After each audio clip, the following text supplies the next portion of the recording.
اور آگے بڑھیے وَيَزَوْ عَنْهُمْ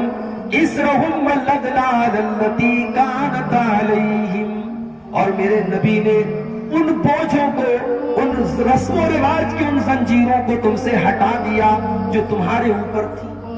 بہت ساری رسم و رواج تھی جس کو اللہ کے نبی نے تھی۔ میری پیاری ماؤں بہنوں، کتنے قبیلے عرب کے اندر ایسے تھے جن کے درمیان اگر بیٹی پیدا ہو جاتی تھی تو وہ اس کو کلنک مانتے تھے، بیٹی کی پرورش کو وہ بہت بڑا کلنک مانتے تھے۔ بیٹی پیدا ہونے کے بعد بیٹی کو اپنے ہاتھوں سے وہ زندہ زمین میں گاڑ دیا کرتے تھے، دفن کر دیا کرتے تھے۔ یہ رسم یہ ان کے درمیان پائی جاتی تھی۔ اللہ نے قرآن میں نقشہ کھینچا وَإِذَا بُشِّرَ أَحَدُهُمْ بِالْأُنْثَىٰ ظَلَّ وَجْهُهُ مُسْوَدًّا وَهُوَ كَظِيمٌ، جب ان کے گھر میں بیٹی کی پیدائش ہوتی ہے تو باپ کا چہرہ کالا پڑ جاتا ہے۔ يَتَوَارَىٰ مِنَ الْقَوْمِ مِنْ سُوءِ مَا بُشِّرَ بِهِ، باپ اپنا چہرہ اپنی قوم سے چھپاتا ہے۔ أَيُمْسِكُهُ عَلَىٰ هُونٍ أَمْ يَدُسُّهُ فِي التُّرَابِ، اس سوچ میں پڑ جاتا ہے کہ کیا کروں، اگر بیٹی کی پرورش کرتا ہوں تو سماج میں ذلت و رسوائی اٹھانی پڑے گی، اور دوسرا راستہ یہ ہے کہ بیٹی کو زندہ زمین میں گاڑ دوں۔ بیٹیوں کو گاڑ دیا، یہ الگ بات ہے۔ سائنس ترقی کر گئی، آج زمانہ ترقی کر گیا، انسان چاند پر پہنچ گیا، مگر بیٹیوں کو تو آج بھی بوجھ مانا جاتا ہے۔ آج بھی کئی ہاسپٹل کے باہر کسی کوڑے کے ڈھیر میں یہ بچی آپ کو نظر آ جائے گی، کہیں یہ بچیاں طوائف کے اڈوں پر آپ کو نظر آ جائے گی، کہیں ان بچیوں کو بازاروں میں لے جا کر کے بیچا جا رہا ہے، اور کہیں تو یہ ماں کے پیٹ میں ہی مار دی جاتی ہے، ابارشن کر دیا جاتا ہے۔ وہ لوگوں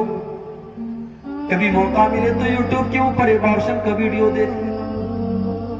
وہ لوگ تو بہت بے رحم تھے، وہ بیٹیوں کو پیدا ہونے کے بعد اپنی بیٹیوں کو قتل کرتے تھے۔ آج کا انسان تو اتنا بے رحم ہو چکا ہے کہ وہ تو ماں کے پیٹ میں ہی بیٹیوں کو قتل کر دیتا ہے۔ ابارشن کا ویڈیو آپ دیکھیے، اس معصوم بچے کو جو ماں کے پیٹ میں ہے، اور الٹرا ساؤنڈ کے ذریعے سے اتنا بتا دیا گیا کہ آپ کو بیٹی ہونے والی ہے۔ باپ کہتا ہے ڈاکٹر سے، ماں کہتی ہے ڈاکٹر سے مجھے بیٹی نہیں چاہیے، نہیں چاہیے مجھے یہ بوجھ، میرے پاس آلریڈی تین بیٹیاں ہیں، مجھے تو بیٹا چاہیے تھا، مجھے ایک اور بوجھ نہیں چاہیے۔ وہ ڈاکٹر سے کہتا ہے میں اسے صاف کرنا چاہتا ہوں، ختم کرنا چاہتا ہوں۔ ڈاکٹر ابارشن کرتا ہے۔ وہ لوگوں ابارشن کے ذریعے، اس دوا کے ذریعے، وہ معصوم بچہ جو ابھی پوری طریقے سے بنا بھی نہیں ہے ماں کے پیٹ میں، اس بچے کے ٹکڑے ٹکڑے کر دیے جاتے ہیں، اس کے ہاتھ پیر توڑ دیے جاتے ہیں، اس کے بدن کی بوٹی بوٹی نوچ کر کے اس کو ماں کے پیٹ میں مار دیا جاتا ہے۔ یہ آج کے دور کا پڑھا لکھا انسان کر رہا ہے، یہ آج کے دور کا مہذب انسان کر رہا ہے، یہ آج کے دور کا ترقی یافتہ انسان کر رہا ہے۔ ارے ہم سے اچھے تو وہ لوگ تھے، وہ کم سے کم اپنی بیٹیوں کو پیدا تو ہونے دیتے تھے، وہ دنیا کی شکل دیکھنے تو دیتے تھے۔ ہم تو اتنے بے رحم ہو گئے، ہم نے ماں کے پیٹ میں ہی بچیوں کو قتل کر ڈالا۔ حساب دینا پڑے گا قیامت۔ وَإِذَا الْمَوْءُودَةُ سُئِلَتْ بِأَيِّ ذَنبٍ قُتِلَتْ، کل قیامت کے دن اس معصوم بچی سے پوچھا جائے گا تیرے ماتا پتا نے، تیرے ماں باپ نے تجھے کس جرم کی سزا دی، کیوں تجھے قتل کیا؟ نبی اکرم کے پاس ایک صحابی آتے ہیں، صحیح ابن حبان کی صحیح روایت ہے، ایک صحابی آتے ہیں، اے اللہ کے نبی، اسلام لانے کے پہلے میں نے بہت سارے پاپ کیے، میں نے بہت سارے گناہ کیے، مگر ایک پاپ مجھے اپنا بار بار یاد آتا ہے۔ کون سا پاپ تم نے کیا؟ اے اللہ کے نبی، ان لی کانت لی ابنتن، میری ایک بیٹی تھی، میں اس سے بہت پیار کرتا تھا، اور میں جیسے اس کا نام لیتا تھا وہ یا ابتی یا ابتی، ابا جان کہہ کر کے دوڑی دوڑی میرے پاس آ جاتی تھی۔ قوم کے لوگ مجھے تانا مار رہے تھے، تم غلط کر رہے ہو، تم سماج کے خلاف جا رہے ہو، تم بیٹی کی پرورش کر رہے ہو، تم بیٹی کو پال رہے ہو۔ اے اللہ کے نبی، میں سماج کے تانے سن سن کر کے تنگ آ گیا۔ ایک دن میں نے بیٹی کو بلایا، ہاں یہ بیٹی ہی تو ہے جو باپ کے ایک بار بلانے پر دوڑی دوڑی چلی آتی ہے، شادی کے بعد بھی اپنے مائکے میں رہتی ہے، ماں کا فون جاتا ہے تیرے ابو کی طبیعت بڑی خراب ہے، بیٹی اپنے سسرال میں اپنے سارے کام دھام چھوڑ کر کے اپنے بیمار باپ کو دیکھنے آ جاتی ہے، اور وہ بیٹا جس کے پیدا ہونے پر باپ نے بڑی مٹھائیاں بانٹی تھی، وہ بیٹا اپنے باپ کو دم توڑتے ہوئے دیکھ کر کے بھی اپنے کام میں لگا رہتا ہے، اسے اپنے باپ کی حال چال لینے کی فکر بھی نہیں ہے۔ او لوگوں، تم نے بیٹیوں کے اوپر بیٹوں کو ترجیح دی ہے، تم نے بیٹوں کو مقدم کیا ہے، لیکن سماج کی حقیقت یہ کہ بیٹیاں اپنے ماں باپ سے زیادہ پیار کرتی ہیں۔ صحابی کہتے ہیں اللہ کے نبی، میں نے بیٹی کو آواز دی، وہ دوڑی دوڑی میرے پاس آئی، میں نے اس کا ہاتھ پکڑا، گھر کے باہر لے کے گیا، کچھ دور گیا، کچھ فاصلے پر گیا، ایک کنویں کے پاس پہنچا اور میں نے اپنی بیٹی کو اس کنویں کے اندر دھکا دے دیا، اور جب میں نے اپنی بیٹی کو اس کنویں کے اندر دھکا دیا، آخری لفظ جو بیٹی کی زبان سے نکلا وہ کہہ رہی تھی یا ابتی یا ابتی، اے ابا جان، گویا کہ وہ مجھ سے سوال کر رہی تھی، ابا جان اس معصوم کی خطا کیا ہے، اس معصوم کی غلطی کیا ہے، کس جرم کی سزا اپنی بیٹی کو دے رہے ہو۔ اے اللہ کے نبی، آج بھی اپنے اس بیٹی کا یہ جملہ آج بھی میرے کان میں گونجتا ہے، وہ جب یا ابتی کہہ کر کے دنیا سے گئی تھی، وہ آواز آج بھی میرے کانوں میں گونجتی ہے۔ صحابی یہ بیان کرتے ہیں، آنکھوں سے آنسو بہ رہے، اور اللہ کے پیارے نبی کی آنکھوں سے بھی آنسو بہ رہے، اللہ کے نبی بھی رو رہے۔ صحابہ کہتے تو نے اللہ کے نبی کو غمگین کر دیا، تو نے اللہ کے نبی کو دکھی کر دیا۔ اللہ کے پیارے نبی صلی اللہ علیہ وسلم فرماتے ہیں نہیں کوئی بات نہیں، انہوں نے تو اپنے دل کی بات بیان کی ہے، ان کو بیان کرنے دو۔ پھر اللہ کے پیارے نبی اپنے صحابی سے کہتے ہیں او میرے پیارے صحابی، اسلام لانے کے بعد تم نے پچھلے جتنے گناہ کیے اللہ نے سارے کے سارے گناہوں کو معاف کر دیا ہے، جب تم نے سچی توبہ کر لی، تم اسلام لے آئے تو پچھلے سارے پاپ تمہارے معاف ہو گئے۔ میرے نبی رسم و رواج کو توڑنے کے لیے آئے، ہم اور آپ رسم و رواج کو توڑ نہیں رہے ہیں، رسم و رواج کو نبھا رہے ہیں۔ میرے یہی شیرسابادی قوم ہے، ماشاءاللہ 99% اہل حدیث قوم ہے،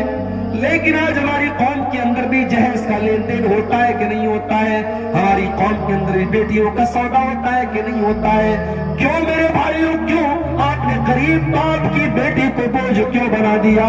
آج غریب باپ اپنی بیٹی کی شادی کرنے کے لیے بینک سے لون لے رہا ہے، ذمہ دار کون ہے؟ آج غریب باپ جو روز کمانے والا اور محنت مزدوری کرنے والا ہے، اس کی بیٹیاں جوان ہو گئی ہیں، شادی کے قابل ہو گئی ہیں، مگر اس کے پاس اپنی بیٹیوں کی شادی کا انتظام نہیں ہے، ان کو جہیز میں دینے کے لیے پیسے نہیں ہیں، اس غریب باپ کو مجبور کرنے والے ہم اور آپ ہیں۔ صحابہ کے دور میں ایسا نہیں، صحابہ کے دور میں بیٹی کے باپ کے اوپر کوئی بوجھ نہیں ہوتا تھا۔ میرے نبی کو اللہ نے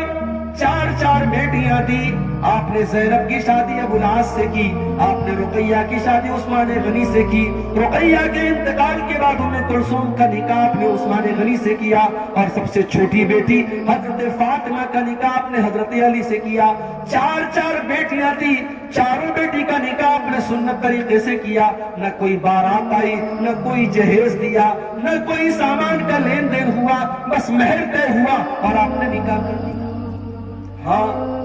جب حضرت فاطمہ کا نکاح کیا تو چونکہ داماد جو تھے حضرت علی، وہ بھی اللہ کے نبی کے گھر کے اندر رہتے تھے، وہ ایک طرف سے داماد بھی تھے اور ایک طرف سے بیٹے کی حیثیت بھی رکھتے تھے، کیونکہ ابو طالب کے انتقال کے بعد اللہ کے نبی ہی حضرت علی کی پرورش کرتے تھے، تو حضرت علی کے گارجین بھی اللہ کے نبی تھے، تو ایک طرف آپ سسر بھی تھے اور ایک طرف باپ بھی تھے۔ آپ نے سسر کی حیثیت سے نہیں، آپ نے باپ کی حیثیت سے، حضرت علی کی نئی گرستی تھی، نیا گھر تھا، آپ نے گھر بسانے کے لیے جب اپنی بیٹی کی آپ شادی کرنے لگے، آپ نے بستر دیا، آپ نے تکیہ دیا، آپ نے پانی کا ایک مشکیزہ دیا، آپ نے یہ ضرورت کے چند سامان دیے۔ اگر یہ جہیز تھا تو اللہ کے نبی نے اپنی باقی 3 بیٹیوں کو جہیز کیوں نہیں دیا؟